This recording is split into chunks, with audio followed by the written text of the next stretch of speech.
Hi friends, ரீசெண்டாக மீஷோலேருந்து blue கலரில் ஒரு ரயான் டாப் ஒன்று ஆர்டர் பண்ணியிருந்தேங்க. லைக் ஃபுல்லாக இருக்கும் இல்லைங்களா, அந்த மாதிரி ஒரு டாப் ஆர்டர் பண்ணியிருந்தேன். ரொம்பவும் எக்ஸைட்டடாக இருந்தேன் அந்த டாப்பை பிரித்து பார்க்குறதுக்கு. பார்சலும் ரிசீவ் ஆச்சுங்க. நான் ஓப்பன் பண்ணியும் பார்த்தேன். அங்கே தான் எனக்கு அன்எக்ஸ்பெக்டட் ட்விஸ்ட் ஒன்று காத்துட்டு இருந்துச்சு. நான் ஆர்டர் பண்ணது ப்ளூ கலர், ஆனால் எனக்கு ரிசீவ் ஆனது பிங்க் கலர். அந்த கலர் வந்து அந்த லிஸ்ட்லேயே இல்லை. நானும் தேடி பார்த்தேன் இந்த கலர் எங்கேருந்து வந்திருக்கு அப்படின்னு சொல்லி. ப்ராடக்ட்டை சுற்றி முற்றி பார்த்தேன். குவாலிட்டி ஓகேவாக தான் இருக்குது, டேமேஜ் எல்லாம் எதுவுமே இல்லை. கலர் மட்டும் தான் மாறி வந்திருக்கு. சரி பரவாயில்ல, நம்ம எதுக்கு ரிட்டர்ன் பண்ணிட்டேன் அப்படின்னு சொல்லி விட்டுட்டேங்க. ஏன்னா ஒருத்தங்க நமக்காக பேக் பண்ணி சென்ட் பண்ணுறாங்க, நம்ம ரிட்டர்ன் பண்ணால் அது அவங்களுக்கும் சிரமமாக இருக்கும் இல்லைங்களா. வியர் பண்ணதுக்கப்புறம் ட்ரெஸ் இப்படி தாங்க இருந்துச்சு. லைக் லேயராக வரும். நமக்கு பார்க்கும்போது அந்த ட்ரெண்டி ஃபீல் இருக்குது. சைடில் ரெண்டு சைடுமே வந்து கயிறு கொடுத்துருக்காங்க. இது எது கொடுத்துருக்காங்கன்னு எனக்கு தெரியல.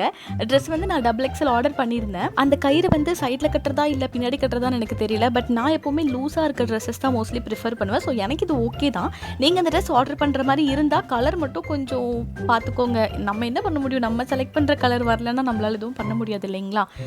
ஸோ ட்ரெஸ் பார்க்குறதுக்கு எப்படி இருக்குன்னு சொல்லுங்கள். இந்த ட்ரெஸ் கூட நான் ஒரு ஹிஜாப் பேர் பண்ணிவிட்டு ஒரு பேக் மாட்டிட்டு நான் கிளம்பிட்டேன். So this is my outfit. Thank you for வாட்சிங்.